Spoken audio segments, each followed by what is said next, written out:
Say it with feeling. This is a real team. No one even talked about the Detroit Lions. No one.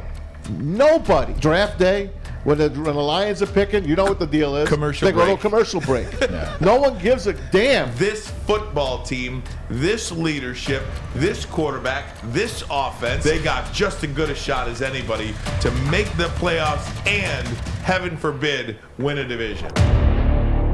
We talked yesterday, too, a lot about national guys and in their talk about the Detroit Lions and how it feels good to be a Lions fan and see people talk about your team in this way, because we've all seen these guys talk about our Lions in a much different way. 100%. Let me show you what Colin Cowherd said about these Lions. I know it's crazy, but I look at that division right now. Detroit's got something offensively. I don't know, Jonathan. I think they have a chance to be a wild card playoff team. I watch that offense. There's something there.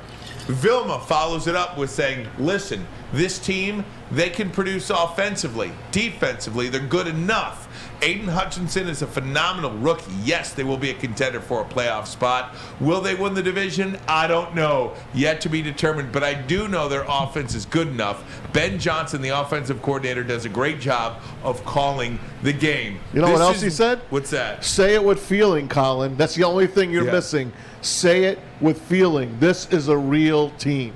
The Detroit Lions, when we did our NFC, AFC playoff picture, I don't want to say I told you so, but I had the Detroit Lions in there. I believed in this team, and I still believe in this team, and I believed in this team after week one. There is something about this football team, this leadership, this quarterback, this offense that I just think is going to be around for a while.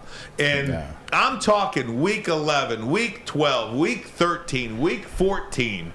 They're going to be in this thing for a while. And I know it's on paper, but that schedule sets up for them at the end of the season. And I'm just saying they got just as good a shot as anybody to make the playoffs and, heaven forbid, win a division. Hey, for all you guys out there paying attention, you guys are like, oh my God, these guys are drinking the Kool-Aid. It's way too early. What do you know? It's the Detroit Lions. Relax. It's not just us. It's Colin Cowherd. Colin Cowherd is one of the most non-biased, down the middle individuals on TV. Calls it like he sees it. If he doesn't like what he sees, he doesn't like what he sees. He'll find, like, he is a non-biased guy. Jonathan Vilma, I've known him for a very long time, does an amazing job as well with Fox. These guys are not Detroit fans. These guys doesn't owe the city of Detroit anything. I think when you look at it, Ryan, the reason why they'll be in most games this year, probably all games this year, and they do have a chance. They do have a chance, Maz, is because of this. What changed with Michigan last year in the Ohio State game? And I told you they changed. It's in the trenches. The defensive line and the offensive line for Michigan destroyed Ohio State. What are you noticing about the Detroit Lions? The offensive line is mauling people. They're playing tremendously well. They're opening up running lanes. They're blocking for Jared Goff. And on the defensive side, with the exception of game one, because you're dealing with Jalen Hurts, a different type of quarterback, they're getting to the quarterback. They're pressuring the quarterback. When you're winning at the line of scrimmage, you give guys a chance. If you're winning at the line of scrimmage on the defensive side of the ball, you get chances for interceptions, sack fumbles, things of that nature, turnovers to give your ball back to the offense. If you're winning at the point of attack on offense, you give DeAndre Swift a chance to go for 150. You give Jared Goff a chance to drop back, have time in the pocket, and throw the ball to a 4-3 DJ Chark down the field, or Amon-Ra St. Brown and let him score a touchdown. When you win in the trenches, you always give yourself a chance. Colin Cowherd also admitted, look, I was laughing when Dan Campbell's biting kneecaps, me and Joey Taylor. Remember, we all wanted to go after him here in Detroit. He said, I was wrong. These players love this guy. They play for him. And Jonathan Vilma was gushing over him. It just feels, it makes you feel good. We went from no one even talked about the Detroit Lions. No one. Nobody. For years, 30 years. No one has said a word except about Barry Sanders and Calvin Johnson. That's it. They skip you on draft day when the Lions are picking. You know what the deal is. Commercial break. They go to a commercial break. No one gives a damn about them, but they do now. It's the first time. It's the first time since I moved to Detroit. 30 years ago. 30 years that they're talking about the Detroit Lions, and it means something. You know what it is? It's a mixture of factors, and this is what it is. When people look last year, they looked at the record 3-13-1, and I talk about often, in December they're not playing games that matter.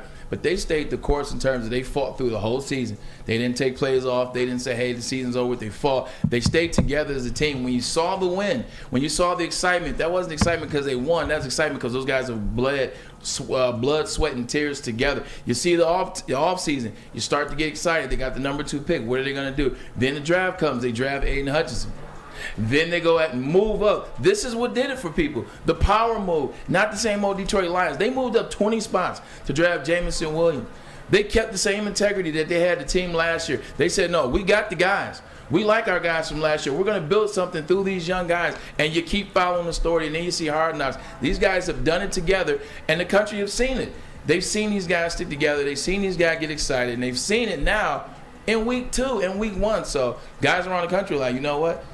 They're real. Remember the exercise we did back in the summer? We were looking for something to talk about. We picked any random week in the 2019 season, I think it was. I think it was week 3 of the 2019 season. We went through all 16 games, and we said, who's the better quarterback? Yeah. And in that week, I think it was the team with the better quarterback was 12-3 in that week. Or 13-3, no matter what 12-3, week whatever. we picked. No matter what week we picked. Through 2 weeks, Jared Goff, Jalen Hurts, who's the better quarterback? Jalen Hurts. Jalen Hurts won the game. Jared Goff and Carson Wentz, who's the better quarterback? Carson Wentz. Goff. I think Goff. I mean, stats say otherwise. I think if you're, would you rather Jared Goff or Carson Wentz be the quarterback of the Detroit Lions right now? Give me a poll. Give me a poll. Carson Wentz or Jared Goff? That's a good poll. I'm telling you. Who's leading the NFL in yards and who's leading the NFL in touchdowns? Carson Wentz. I know, but how about interceptions? He has 2. Okay. He has 2. I would clearly, my personal preference, have Jared Goff over Carson Wentz. Me too. I've seen Carson Wentz in some of the big moments. I've seen Jared Goff. Yeah. Either way, okay. So, hey, look, so they both made it to a Super Bowl. But I'll play along. Okay. Jared Goff. I think Jared Goff won the game. They both made it to a Super Bowl. Exactly. I'd rather have one Jared on the bench. Goff. But one, it's because of him they won a Super Bowl. I'd rather have Jared Goff than Kirk Cousins. I would. Now, I'd rather have Justin Jefferson over anybody, but I'd rather have Jared Goff than Kirk Cousins. That's a tough one. Kirk Cousins is going to do the same thing every year. He's going to throw for 4,400 yards. He's going to have 35 touchdowns. He's going to have 9 interceptions, but then he's going to choke under the bright lights. So until Jared Goff does the same thing, I think they're like, you're going to get that every year out of Kirk Cousins without a shadow of a doubt. And one time he threw for 5,000. I think my point is, Jared Goff, I expect him to win the game this week. True. Better quarterback. So anyway, That's a good one, man. It's just if you follow along by that. Jared Goff in the last 2 years versus Kirk Cousins in the last 2 years. You're not taking Jared No, Goff. I'm talking about this year.